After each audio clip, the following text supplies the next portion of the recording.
Good morning and welcome to the Daily Drone Show. Today's stories include falling drones, pouring the foundation of a residential home, and discussing the holy grail of operational rules, the line of sight rule. It's October 11th, 2021, and today in the news, we are talking about drones falling out of the sky in China.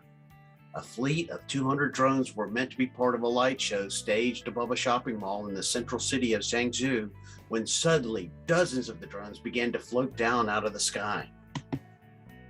The terrified onlookers ran for cover. Drones crashed into buildings, parked cars, and spectators. It was estimated that over 5,000 people, including women and children, attended the event. Two theories have appeared to us why this happened. The first theory is an operational error. Something went wrong with the system. The second is someone could have jammed the transmission signals. Well, why has the second theory gained credibility? Well, it's due to 17 drones that crashed during a holiday performance in May. It was discovered that a rival drone company had caused the failure by using drone jammers. With popular drone light shows becoming increasingly popular in China, it's important that we have the ability to have safe drone shows. Welcome to 500 Flights and Counting. If you love construction and drones, then we have something for you. We filmed the construction of a residential home from both the ground and the air over a 10-month period. Let's see what's happening today. Today is episode 6, the foundation pour. Well, it was time for the foundation to be poured because the rebar had already been installed. It was late in the afternoon when the trucks arrived and with their concrete foundation forms. All they had to do was be bolted together, and there were a lot of workers on the site. It was installed pretty darn quickly. I really wanted to fly this. And so when the concrete company showed up, I asked for permission and I got it. In exchange, I gave the concrete company the video. Now remember, I'm Part 107 remote pilot, so I can do this for commercial operations. Even though this was going to be like a new project and I had flown multiple missions, I wanted to do it right. So I started by keeping my movement simple. And I kept a safe height of about 100 to 125 feet. Why is this? Because those are oak trees that are surrounding this property, and the oak trees grow up to about 100 feet high.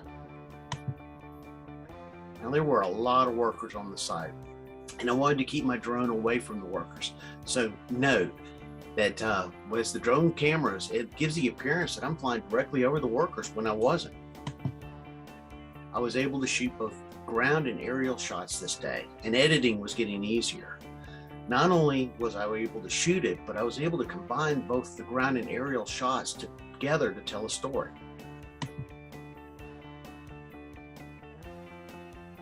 Today is Monday, and that means we are going to talk about an operational rule for flying your drone.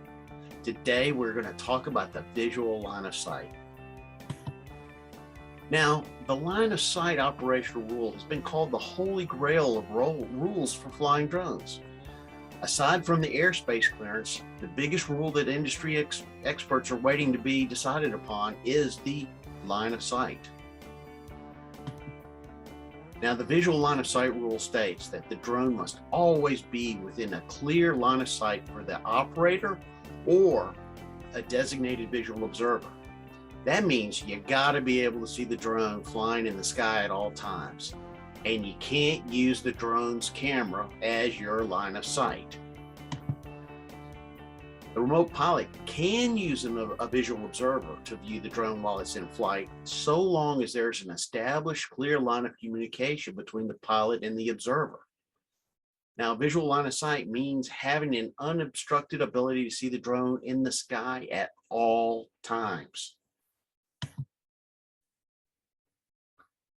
Visual aids beyond corrective lenses are not allowed. That's like the example of binoculars. This includes even drones that have GPS capability. The issue with the rule is that it's difficult to maintain a line of sight on large acreage properties or around large obstacles such as buildings and trees. But once the beyond line of sight is allowed, you're going to see aerial inspections become more commonplace, inspections and deliveries. So remember, drones cannot be flown beyond the visual line of sight of the operator or visual observer. Thanks for watching the Drone Daily Show, and be sure to subscribe to get more cool content. And on behalf of us at Drone Education Services, fly safe, fly often, and have fun.